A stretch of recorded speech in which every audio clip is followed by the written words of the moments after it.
अब है निष्कर्ष भारत के साथ और मैं हूं मनोज चतुर्वेदी। बिहार को दिल खोल कर मिला है, वो भी निर्मला सीतारमण भारत की वित्त मंत्री के तरफ से। बिहार के जो एनडीए के नेता हैं गदगद हैं, अपनी पीठ खुद थपथपा रहे हैं कि वाह मिला है। अभी कुछ देर पहले सम्राट चौधरी ने प्रेस कॉन्फ्रेंस किया है और क्या क्या मिला है। मिला तो बहुत कुछ है, लेकिन एक चीज निश्चित तौर पर छूट गया है, रोजगार के लिए कुछ भी नहीं मिला है। क्या बिहार के युवाओं को इन पुल और पुलिया और एक्सप्रेस हाईवे से रोजगार मिल जाएगा?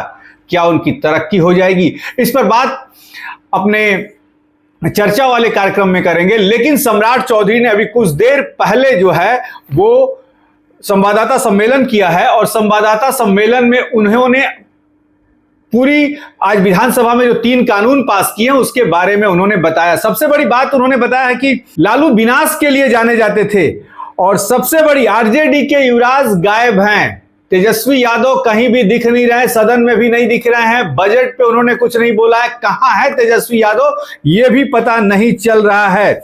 और सबसे बड़ी बात कि जो सबसे बड़ा हमला बोला है, उन्होंने कहा कि राजद के युवराज को सत्ता विरासत में मिली और वो गायब हैं। जो केंद्र सरकार से जो मिला है उसके बारे में उन्होंने कहा कि 21,000 किलोवाट 21,000 मेगावाट का प्लांट जो है वो भागलपुर के पिरपैती में लगेगा। उसके बाद 2 एक्सप्रेसवे सिलीगुड़ी से गोरखपुर, रक्सौल से हल्दिया, बक्सर से भागलपुर, तमाम बातों की उन्होंने बातें बताई, बातों को रखा अपना। लेकिन उन्होंने ये भी कहा कि बिहार जो कानून पास हुए हैं उसके बारे में हम आपको बता दें कि बिहार माल और सेवा कर संशोधन विधेयक पारित कर दिया गया है। कर चोरी करने वालों के खिलाफ पेनाल्टी का प्रावधान किया गया है। सर्विस डिस्ट्रीब्यूटर की व्यवस्था को पारित विधेयक में किया गया है स्पष्ट।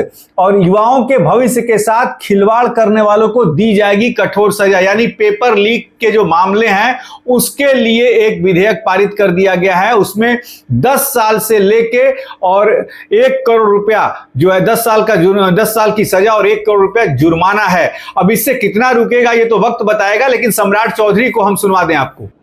आज साथी हम लोग आपके बीच में ये बताने आए हैं कि भारत के देश के यशस्वी प्रधानमंत्री नरेंद्र मोदी जी ने बिहार जैसे गरीब राज्य को अपना भरपूर सहयोग देने का काम किया। बिहार जैसे राज्य जो आर्थिक रूप से कमजोर रहे तो 2017 में जीएसटी की पूरी व्यवस्था खड़ा करके जो आबादी था उसका लाभ बिहार जैसे राज्य को दिया। और देश में जब जब एनडीए की सरकार बनी, चाहे वो सरदे अटल बिहारी वाजपेयी जी की सरकार हो, तब भी विशेष सहायता बिहार को करने का काम किया गया। नरेंद्र मोदी जी की सरकार में 2014-15 में सहयोग करने का काम किया गया।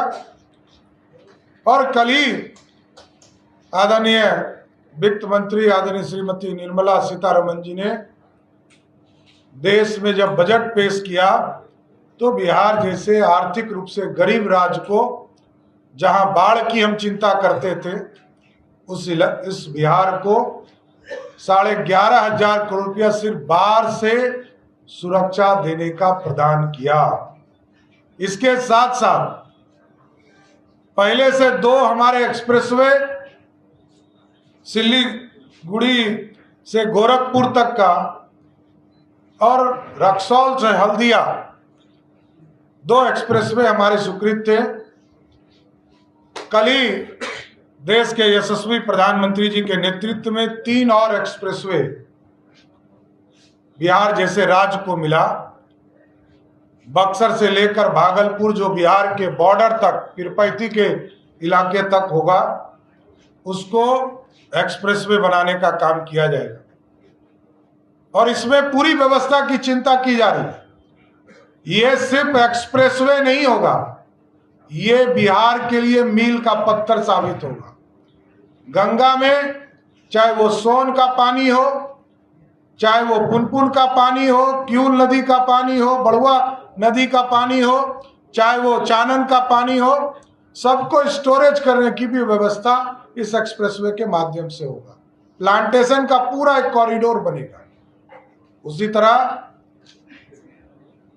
बोधगया से वैशाली और पटना से पूर्णिया, अभी पूर्णिया खगड़िया होकर लोग जाते हैं, एक नया ग्रीनफील्ड हाईवे, सुपर हाईवे जो एक्सप्रेसवे है, उसको बनाने का निर्णय भारत की सरकार ने लिया। इसलिए लालू जी विनाश के लिए जाने जाते हैं बिहार। और आज ही देखिए, आज इतना महत्वपूर्ण कानून बन रहा था, बिहार में छात्रों का जीवन खराब नहीं हो, उनके लिए कानून बन रहे थे। परीक्षा में संशोधन कानून लाए गए कि कोई कदाचार करते हुए, कोई अपराध करते हुए, कोई नकल करते हुए यदि कोई इस तरह की व्यवस्था करेगा तो उसके खिलाफ कठोर कार्रवाई। केंद्र सरकार ने भी कानून बनाया और बिहार में भी कानून बनाया, लेकिन राजद के लोग, महागठबंधन के लोग उससे भी बाहर रहे। इसलिए ये विकास विरोधी है, छात्र विरोधी है, किसान विरोधी है, और बिहार में सिर्फ अपराध का समर्थन राष्ट्रीय जनता दल या महागठबंधन कर सकती है। बहुत बहुत धन्यवाद। तो सुना आपने सम्राट चौधरी को, कहा सबसे बड़ा तंज यही है कि विरासत में मिली राजद के युवराज को सत्ता और वो गायब हैं सदन से। राजद की तरफ से भी निश्चित तौर पर कोई ना कोई बयान आएगा, उस पर भी हमारी नजर रहेगी। आप बने रहिए हमारे साथ। नमस्कार।